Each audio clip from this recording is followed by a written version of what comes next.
they want to kill you. Okay, maybe not literally. Maybe some people want to. Not everyone does. When you are a divergent, you're someone who think for yourself. People can feel it in your energy. You're vibrating high. You are just not in the box. Some people feel threatened.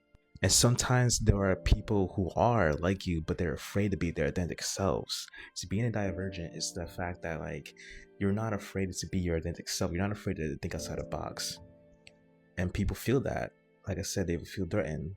Maybe there are people who really do want to kill you because your energy actually can bring the demons out of people that they're battling. Some of them wholeheartedly would love to embrace it and don't care to do the inner work to heal themselves and just have deliverance from the Lord. And there are those who not actually want to kill you, but probably just want to ruin your reputation. They want to gang up on you, gaslights, create smear campaigns and whatnot, turn people against you who were once close to you. And unfortunately, things like this actually happen, and it is common. Growing up, that's what I had dealt with. And I had always wondered what's up with that. I never understood why. And sometimes we even be in crowds, not completely accepting ourselves, but we try to fit in.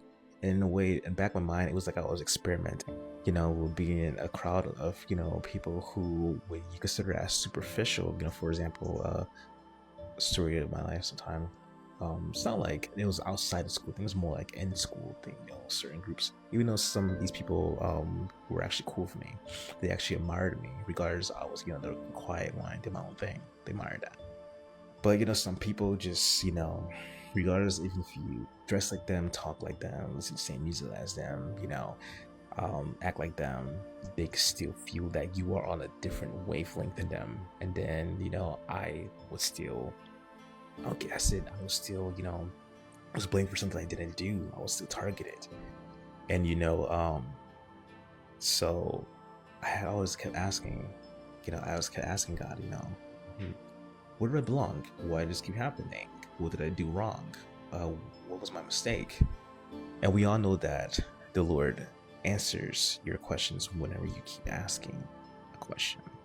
So I got my answers. Over time, I started to grow. I started to be more aware. Thanks to the Holy Spirit, I started to analyze myself from a third person and start to, be like, okay, I start full on being more consciously aware of my actions and everyone's energy, and start feeling the different energies. And I start, analyzing who should I interact with, who should I be around, who I should not be around.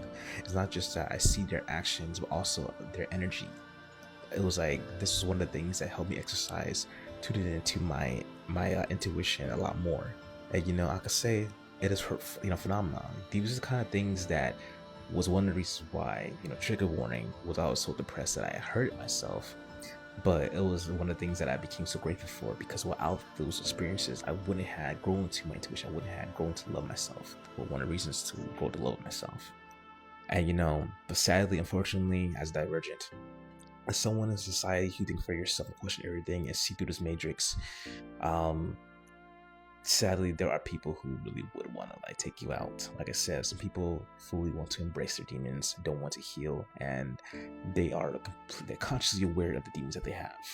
And some of these people intentionally practice some dark things to invoke these kind of energies and hurt those even around them, their parents and stuff like that.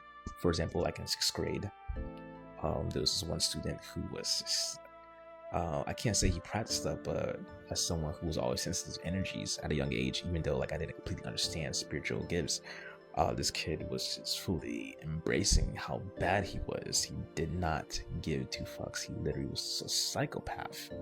So of course I distanced myself from this kid. He was one of the first kids who introduced themselves and pulled me in when I was new to this school in 6th grade, and so I thought, okay, cool, I already got friends. But it was just the fact that this dude had that predator, that hunter mentality. And it was like, okay, I see someone's vulnerable, because people could sense that, I have a kind heart. I could be gentle. But growing up, because of these experiences, I learned how to set my boundaries and would tear you to shreds if I need to. So if I was already in that energy of I would tear you to shreds back then, I probably would have gotten into a lot more fist fights. But I'm not all about the violence, So, but of course, I know a lot of people who come across this, face people like this, maybe he wasn't like that, at home. His mom seemed scared of him. He was bigger than him. As a sixth grader, he was big and his mom was small, so she seemed timid. Whatever, she was in the office and had to talk to him when he was in trouble, when he targeted me and, threw stuff at me in class. And yeah, people thought he was gonna try to kill me. But luckily he didn't get to that point, so they just had to keep him away from me. But it's just sad, there's a lot of people who have children who are troubled and who are unfortunately neglected. There are some parents who genuinely do have good intentions and are not neglecting them, who are about loving them, but these kids still decide to like be with a crowd who are not a good influence, and then they decide to like, want to fuck shit up, excuse my language, and don't care. But I'm pretty sure most of them had turned their life around. Unfortunately, I know some who hasn't. I can feel it in the ether. But just as someone who's divergent, you know who you are, and it's always important to be authentic, no matter how much people will try to intimidate you.